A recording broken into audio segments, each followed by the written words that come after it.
and welcome to the ICT Pulse podcast. I'm Michelle Marius, your host and the editor and publisher of ICT Pulse, the online platform where we discuss ICT issues from a Caribbean perspective. In this, our final episode for 2018, we are delighted to be speaking with Khalil Bryan, co-founder and business development lead of Caribbean Transit Solution, which offers location and logistics-based services in Barbados. In our conversation, Khalil shares his entrepreneurship journey, why he and his partner started Caribbean Transit Solutions, the importance of passion, positivity, and persistence, the longer-term plans for his company, along with some other important truths he has learned along the way. Enjoy. Khalil, welcome. Hi, thanks for having me, Michelle. Okay, so Khalil, Caribbean Transit Solution provides location-based services. What does that mean? So many devices now are very heavily tied to where you are. They're providing context-specific results, and that's all based on your location, where you are, what you're doing. And often what you're doing. So we wanted to focus in the transportation arena. And of course, it makes sense that in transportation, you know where you are, and of course, where you're going. So from a location-based perspective, we provide results relevant to your location and how to get to your destination. Okay, and how do consumers benefit from that? Our primary platforms are two items.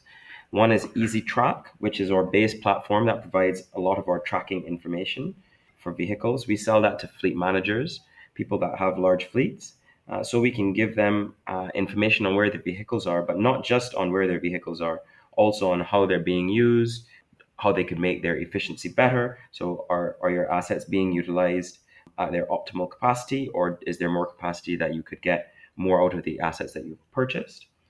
And then that's a business to business sale, whereas our other product is business to consumer sale, which is have a product called Beat Bus, which allows consumers to go to look at where buses are in real time there, and also then give them information on how they can move from point A to point B. Later, we will include advertising on that platform to provide value to customers. So if they're going from home to work, they can say, hey, I can pick up a breakfast on my way to work. Or if they're going from work to home, then I can go, oh, I can pick up groceries on my way home. And here are specials on groceries. Well, I mean, that's an excellent concept and the fact that it is being implemented. But so what drove you and your co-founders to set up Caribbean Transit Solutions? So looking at a question like that, it was, I would say, not a no-brainer, but coming back from, so I lived in New York, I lived in London, Ontario, I lived in a couple of other, I've rather spent time in a couple of other places around the world. And I said, one of the best things in any evolved location is the ability to move around pretty seamlessly. Coming back to Barbados, I was like, well, why can't I figure out when the next bus is going to come? We have all the technology that's needed to implement it. We just really need somebody to do it. And they said, well, why doesn't somebody do it? And then I said, working with my partners, I said, why don't we do it? And so it was really born out of a need of, I want to get around. There's no easy access to information on how we get around. Why doesn't somebody do it? And so off we went. That was in 2014. I started with one partner. He then resigned and moved on to other projects, and I brought on a couple other partners, one other partner based in South Africa, and then another partner in Barbados. The partner in South Africa then had, life and family changes, had a kid and other things, but he still remains quite involved in the business, just not in that same capacity. And then my other partner here, Veronica Millington, continues to work with us, and she works in the marketing role for the company. Excellent. So the business has evolved not just from providing, first it provided something called Easy Track and Easy Transit, and then we evolved Easy Track and Easy Transit to Beep Bus, which is the now bus platform, and Easy Track. Easy Track has stayed the same, where we can provide fleet managers that information to make better decisions about their fleet. And now, granted, of course, you have spoken about life changes and the fact that the business has evolved over the 4 years. And 4 years may not necessarily seem like a long time, but I guess in the life of a business it is. But was there ever a time that you thought the business might be failing, or you really felt as if you had reached a critical juncture where some serious decisions needed to be made? Can you share with us that situation and how you turned it around? Absolutely. We've had, I mean, quite a number of challenges along the way.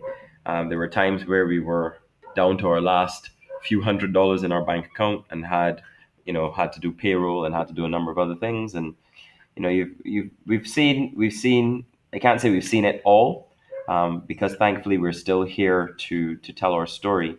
But it certainly has not been an eventful ride. But in those times where you are challenged. So we've had challenges with partners, people saying that they'll do one thing and then doing something else. We've had challenges with investors where where investors have put us in a more challenging position than we would have hoped. But I think at the end of the day, there's a presentation that I do that says, what are the most important attributes of quote unquote an entrepreneur? And the number one trait that has been found is positivity.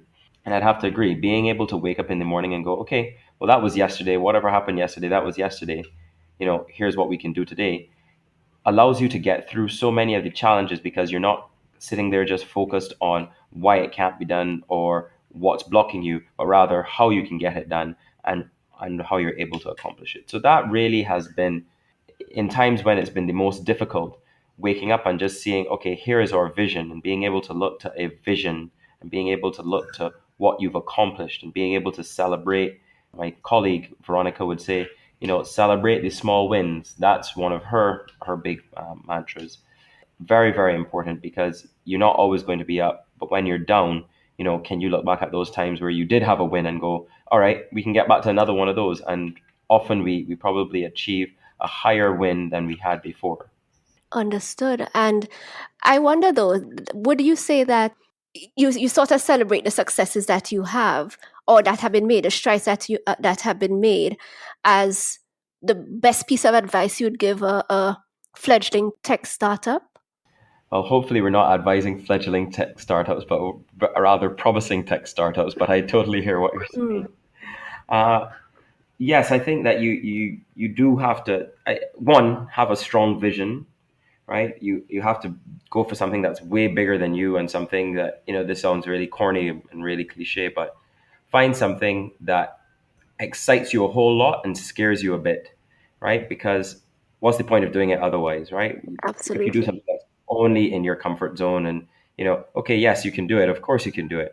But when it excites you and you go, listen, if it would be crazy if I was able to do this, and then you get it done and you go, oh my God, well, if it's that crazy, then maybe I could do something else, and and Mm, then it allows you to build on that. If you go, hey, I know I can do this, then you're stuck essentially in that comfort zone. And one of my personal mantras is that life is lived outside your comfort zone. And I can definitely speak volumes about that. But yeah, so I mean, I don't think that we really do have to see opportunities as opposed to just problems. I think that it's important to take feedback from others. I've had many people go, well, this person failed at it, so I'm not sure if it can work. And I kind of go, well, that was their experience. Do you think that you bring anything different from what they could have done? And they go, yeah, well, I have this and I know this person. I go, blah, blah, blah. And I go, yeah, your experience is always going to be different from somebody else's. However, that's also not to say if somebody didn't do well in a situation that you should just jump in and be like, of course I'm going to do well. That's to say you enter it cautiously and understanding all the risks that you're undertaking, and then of course do as much as you can to mitigate those risks. If you can't mitigate out a number of the risks, then maybe it's not a good opportunity. Like, you can't go scuba dive without a tank, right? Because you need air. But can you go scuba dive to a deeper depth than somebody else went before? Probably, because maybe your lungs are bigger, maybe you breathe more slowly, etc., etc. understood. So, where would you like to see Caribbean Transit Solutions in the next 3 to 5 years? I mean, this is the exciting part. I mean, we've been looking at some updates to our platform and really where we can grow. And I think that that today, as we sit in Barbados and look at the opportunity in 2018, if we look at ourselves in 4 years, we want to be providing data and information throughout the region on public transportation systems. And we want to also enable new types of public transportation systems in Barbados and across the region. We have never looked at Caribbean Transit Solutions as being a Barbadian business. Of course, it's a business based in Barbados, but it's not a Barbadian business, it's a Caribbean business. And that's why it's called Caribbean Transit Solutions. And our goal actually will probably be to be in the Caribbean and Central and South America. So a lot of the Latin American focused countries or Latin American countries, but not just the Latin American countries, because I would say the Caribbean broadly, that's, English, Dutch, French speaking, and of course, Spanish speaking countries. We want to be the premier provider of transportation information in all of those countries. That's quite interesting from the perspective. The focus is not necessarily on making, for example, the fleet management or helping people to know when the next bus is coming. It's really about the data. Absolutely. And that is, I find, very fascinating, at least that you're talking that sort of language. Yeah, I think that's where, if we think about where new opportunities will be found, it will be very much in the digital space. It will not probably be in the traditional industries where things are being done in exactly the way that they were done 10, 15, 20 years ago. I think it's going to be in the digital landscape and understanding deeply the digital landscape and how you use that information and how you provide your perspective on that information. And very importantly, and I say this today, and I hope we can stick as true to it as I'd like to, but to be able to provide that data in an open way so that I don't just generate insights from the data, but my entire community generates insights from the data. Absolutely. And the thing, though, is that with the data, you would have a particular perspective and context based on what the other pieces of information that you have. But when more information is available in the system, there's a refinement of the insights that can be generated. So certainly it can prove to be a win-win for everyone. Absolutely, Michelle. That's exactly the way that we think, because there's, my perspective, sitting in Barbados, looking at a 1 or a 10 or a 100 is very different from if I say the same thing to a Jamaican. So they're going to be like 1 what, 10 what, 100 what. If I go, hey, listen, I have $100 in Barbados, it means something completely different to if somebody says I have $100 in Jamaica, and completely different to somebody in Trinidad. Right. But then being able to say I have X quantity of disposable currency, and being able to look at that in a very unique way. What can you do with that? Somebody in Trinidad can do more with, let's say 20 US than somebody say in Barbados. Actually, and also in Jamaica, there's also just a greater throughput of capital, right? Yes. Like Jamaica's stock exchange has significant, or junior stock exchange has significantly more potential than say Barbados's stock exchange. But that's not to say that in and this is also the other side, which is that data and the relevance of data changes over time. Yes. In 5 years, what it meant to have, X number of opportunities in Barbados, there will be certainly X plus 100, X plus 200 in 5 years. And I'm very excited for other people to be able to put their spin and their view of the data that is created. I'm also excited because I certainly think, though, that this is where the true value, as you said, will come through, and value in many ways. Where from a business perspective, the financial gains would probably be available, and certainly in terms of enriching the life and the quality of life of the citizens in the region. I would agree. Yes, absolutely. Absolutely. All right, so let's just step back a bit, because you made a very interesting, I guess you have an interesting mantra that you live by. Life is lived outside of your comfort zone. And I noted in Yeah, doing my not not research not that not you, wildly outside your comfort zone, but just outside your comfort zone. but I noted too that you seem to be a little bit of a daredevil. I saw you had this bucket list of activities to do in Barbados. So I just wanted you to probably just share a little bit more about yourself and your foray into entrepreneurship. So tell us a little bit about your story. Sure. So my story, I mean, I grew up in Barbados, left Barbados when I was 18, moved to the US to study at Howard University in DC. So big ups to all my Howard people listening. Then after, so I studied computer engineering, hoped to get a job in engineering. I actually remember very pointedly thinking that you are a bit of a sellout if you start as an engineer and then you go and become a business person. Mm. And, lo and behold, I would say 5 years later, I ended up doing my MBA in Canada at the Ivy School of Business. So, big shout to all of the people that would have gone to University of Western Ontario and then, of course, to the Ivy School of Business.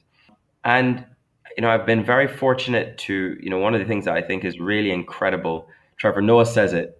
Trevor Noah, the comedian who is now the host of The Daily Show, he says, Yes. he likes to travel to places where he doesn't speak the language, where really everything is new.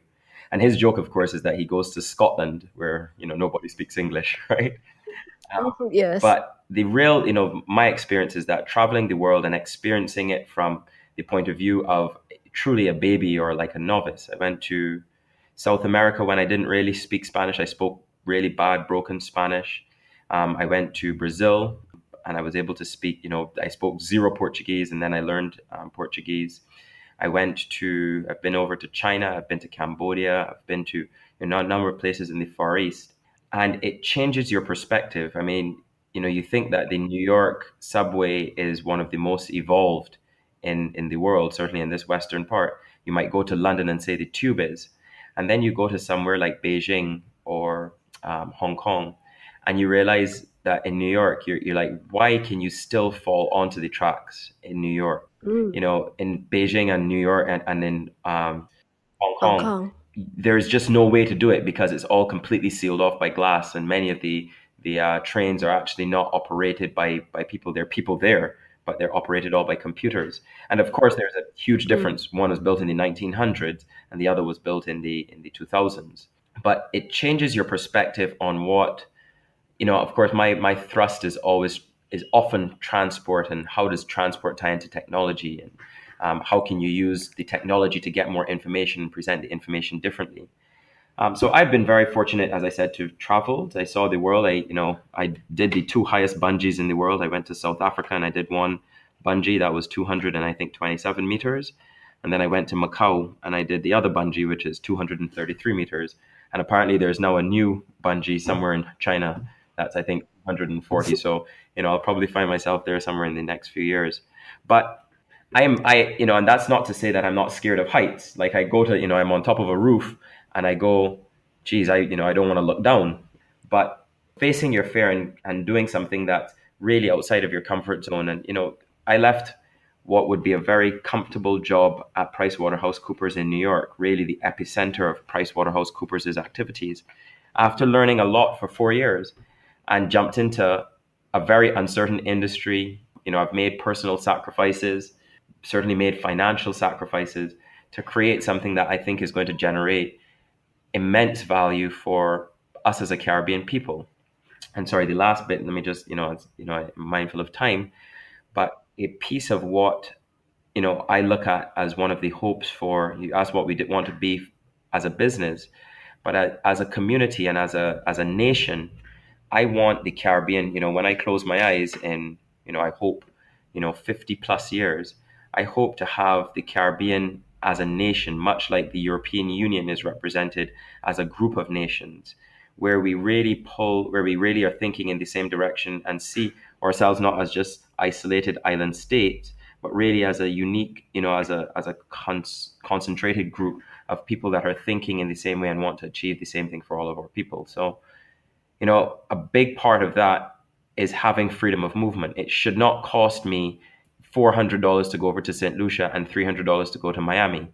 It should cost me $100 for me to go over to St. Lucia. And, I am really excited to be able to say that, I can see within 3 years, and we actually know the technology, we in some sense have the technology to enable $100 transferred over to St. Lucia or to Trinidad. We could go, hey, you want to go to Trinidad for lunch? And it might sound as ridiculous as that sounds, like, hey, you want to go over to Yes. Trinidad for lunch? Hey, you want to pop over to St. Vincent for the afternoon, go chill out at the beaches there and then come back? But why not?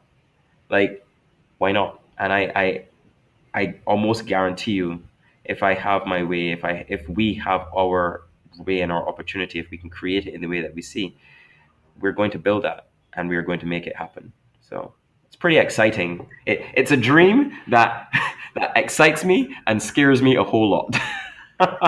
I certainly appreciate that. And certainly, as you're talking, I can just feel the passion that you have. And, I wondered about, as you rightfully said, you left a cushy job in New York for the unknown. And I think what I'm getting from you and what drives you is that there's a part of you that truly believe in what you're doing.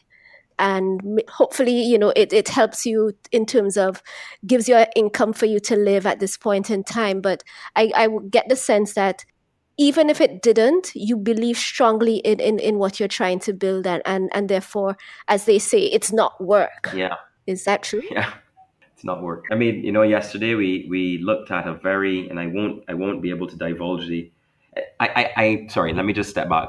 We have a view in the Caribbean that if you share your ideas with someone, then they'll run off and they'll steal your ideas, which I think is one of the more preposterous things. Because if you really talk to business people who are working on their projects, they don't have any time to steal your ideas because they're working on their own projects. Nobody's stealing your idea, and your idea is not unique to you. Yes. We've sat down and we've worked on many things, and people say, hey, listen, I thought of that thing that you guys are doing. I thought about that 5 years ago.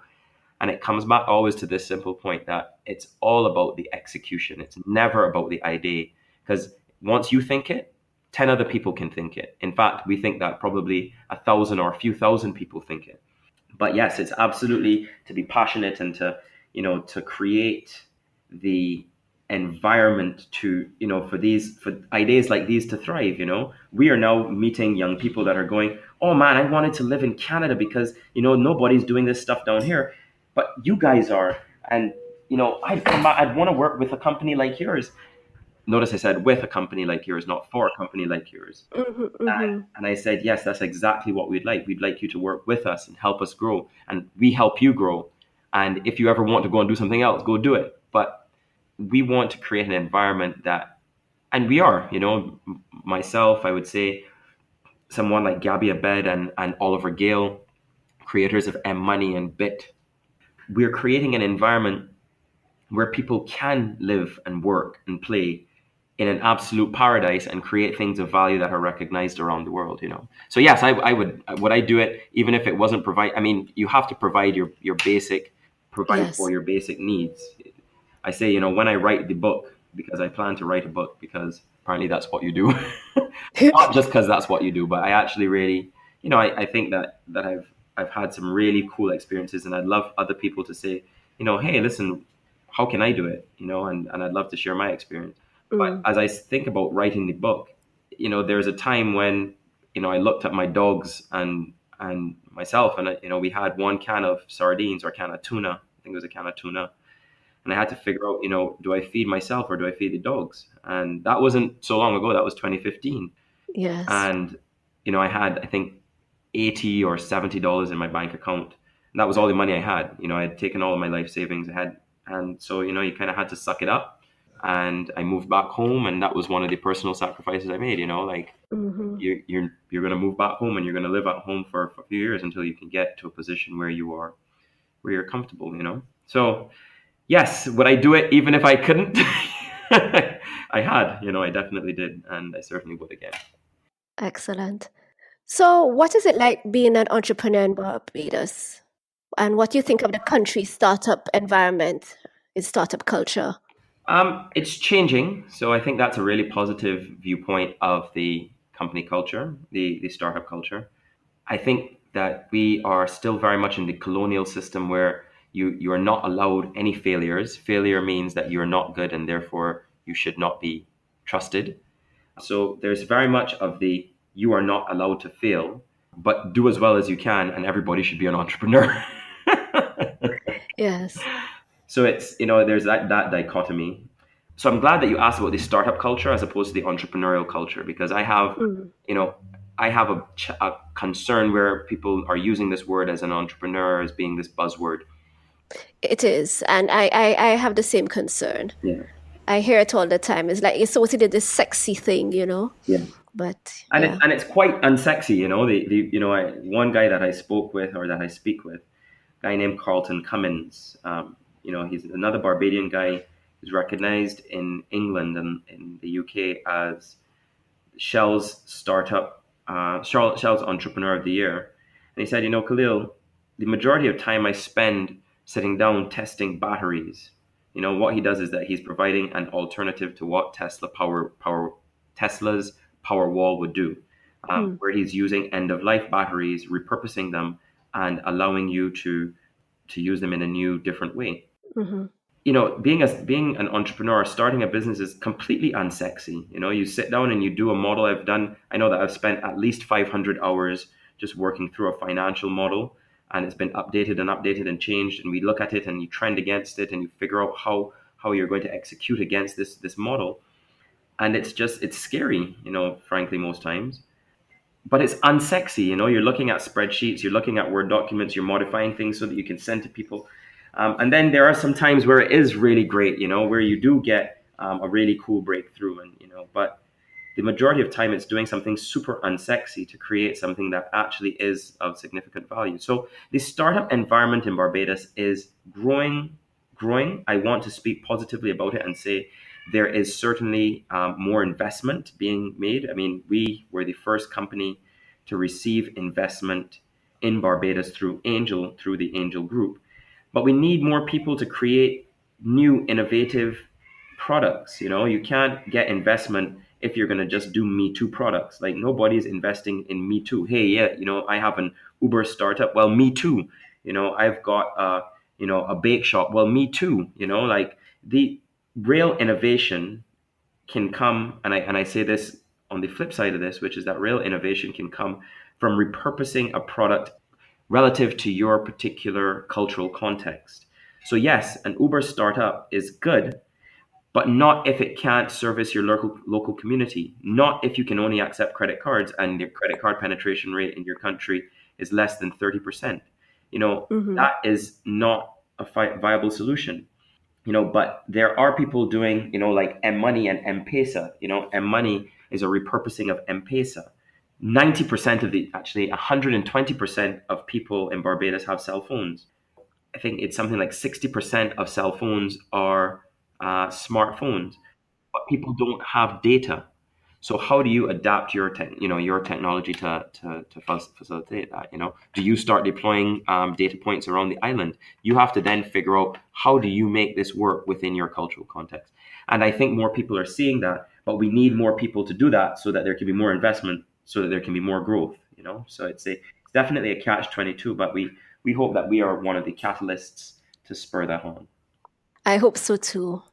And how would you describe yourself as a manager, as a leader in an organization? Do you consider your greatest strengths?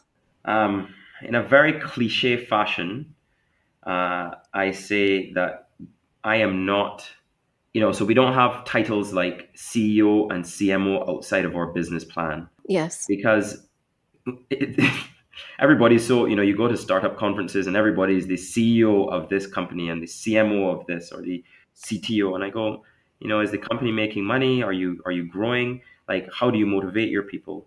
And so one of the things that we focus heavily on is people finding what they're passionate about. I read a book about a year ago called The Code of the Extraordinary Mind, written by Vishen Lakhiani. And I have three life changing books, really four life changing books in my life. One is Seven Habits of Highly Effective People. The second one is The 4 Hour Work Week. The third ones, I guess you could say, would be How to Win Friends and Influence People by Dale Carnegie. And then The Five Languages of Love. Those are two different books. The last one is this book called The Code of the Extraordinary Mind. And what Vision talks about is having this kind of map of people's desires, right? It's I can't remember the exact term that he used, but essentially people writing down what do they want to experience, how do they want to grow, and what do they want to contribute to the world as they grow. And knowing where everybody lies. So like one of the things that one of our team members said is, first he said, I want to get a master's. And we were like, why do you want to get a master's, bud? He was like, because they're free in Barbados now. And I go, do you really want to get a master's? And then he really sat back and thought about it. And he said, no, I want to do my pilot's license. And I said, we will keep your position open for you to go up, and we will even probably help you, pay for some of that pilot's license. Because if this is something that's so dear to you, then we will help you along that journey. And so it's being able to help people in what they want to grow in, so that they're happy to come to work to do the things that we want to grow in together. But it's also creating a vision that everybody can jump on board with, So he actually didn't have to leave at all to go and do his pilot's license.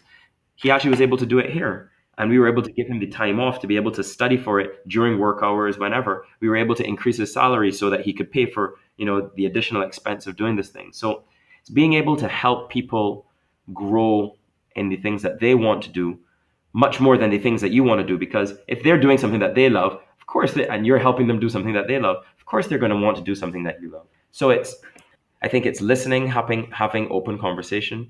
We are not an organization that is focused on, you have to do it the way that we say you have to do it.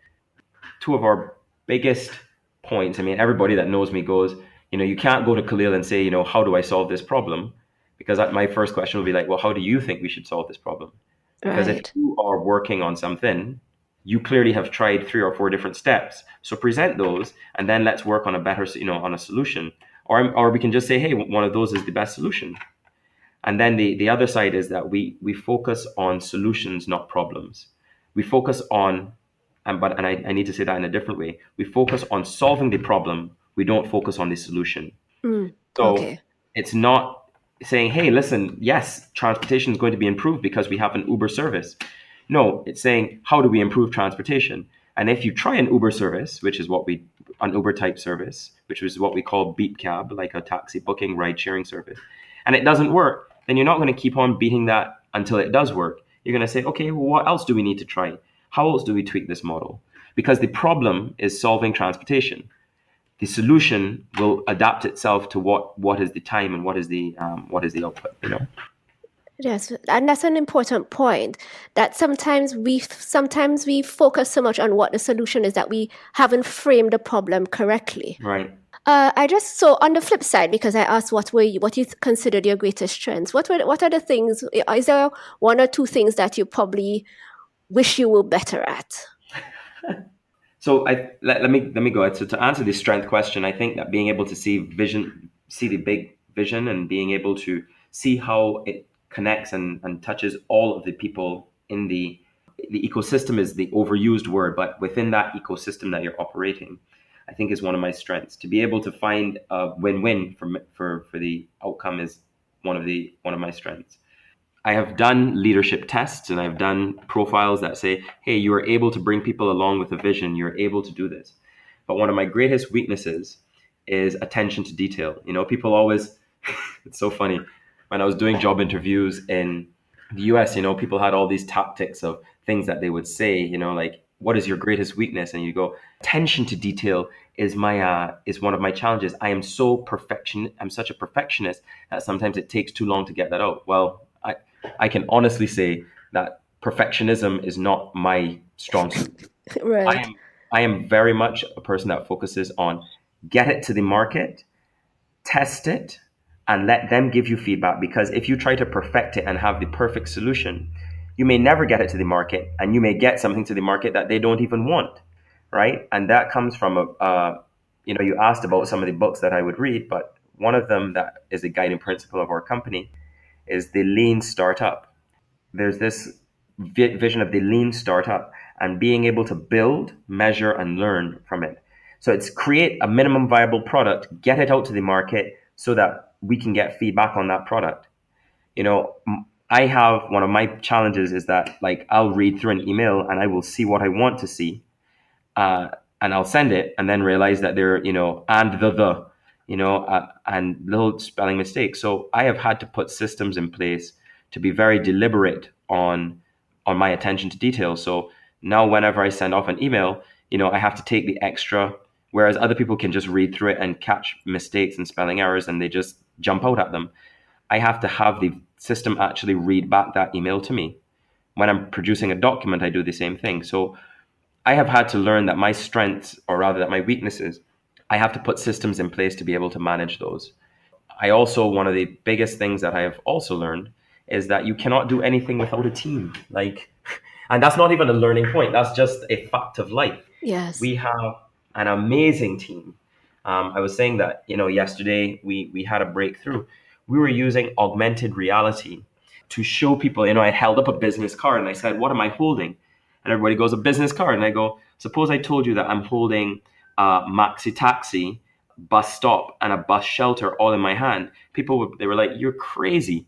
And then I pull up the augmented reality app and show them that I'm holding in augmented reality a a maxi taxi, a bus stop, and a bus shelter.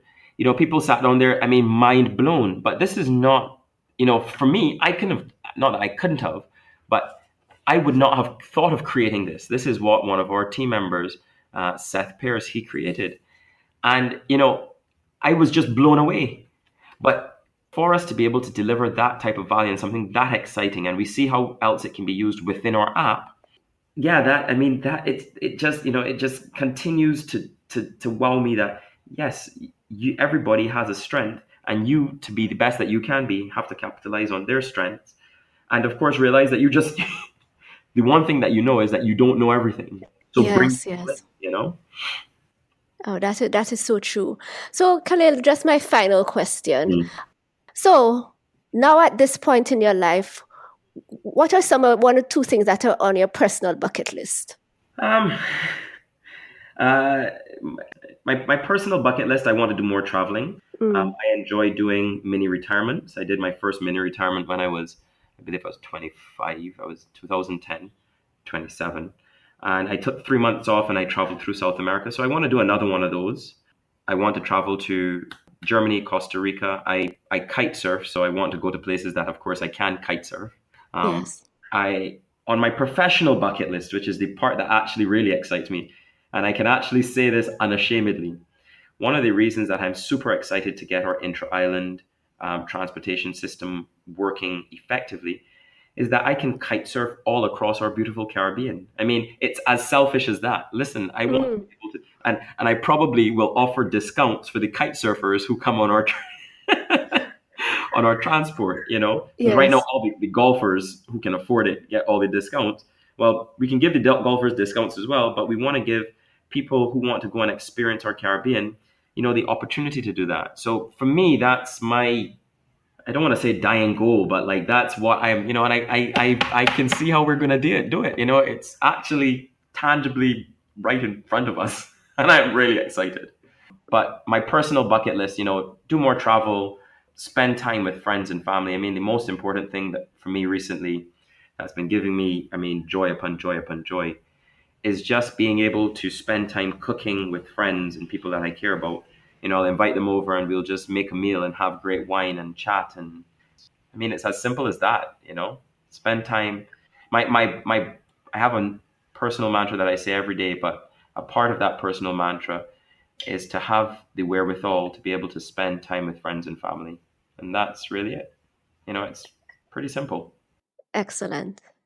Okay, Khalil, thank you so much for taking the time to talk with us. It has really been a pleasure, and I just love your passion. It's really inspiring to speak with someone who has been in the trenches for a while and is beginning to see the success, but still has the goals, that still has some big dreams that they're trying to realize. And you seem so excited by what your future holds, and certainly the future of Caribbean Transit Solutions. Thank you, Michelle. I really appreciate, there are calls like this, and, I'm really pleased to see blogs and people focusing on what's happening, not just in your countries, but around the region. I'm proud of one of my peers, one of my contemporaries from Jamaica. His name is Kirk Hamilton, and he's really bringing, groups of like-minded tech individuals together. I am so incredibly proud of that. And blogs like yours that are reaching out, not just in your island, but across the region. And the more of us, it's almost as though we realize, we can't survive. Our generation realizes we can't survive just as these individual isolated island states, and we're just automatically operating as though, it's like if you just already think that you're there, you're there. Yes. And I'm incredibly excited about it. Somebody like Kirk is a true inspiration. You are a true inspiration. You putting out this type of work. So, I just wish you nothing but success. And, I look forward to hosting you in Barbados. I look forward to being able to transport you to Barbados. I look forward to that as well. But, I do hope that we can stay in touch. And, it's also, I also do want to say from my perspective, I appreciate sometimes conversations like these because things come up and come out that, you hadn't remembered or that you hadn't thought about for a little while. And, it really is great to go back and celebrate those small wins, and remember those times that were difficult, but that, now you've passed them and here's what you're working on now, So thank you as well for bringing that back. That's it for today's episode. Thank you so much for listening to the ICT Pulse podcast. You can find links to some of the things we talked about on our website, ict-pulse.com. If you like this episode, please show your support by leaving us a review on iTunes, as it will help others find the show. You can email us at info@ict-pulse.com or drop us a note on our Facebook page, facebook.com/ICTPulse, or via Twitter @ICTPulse. We hope you'll join us again for our next episode. Take care.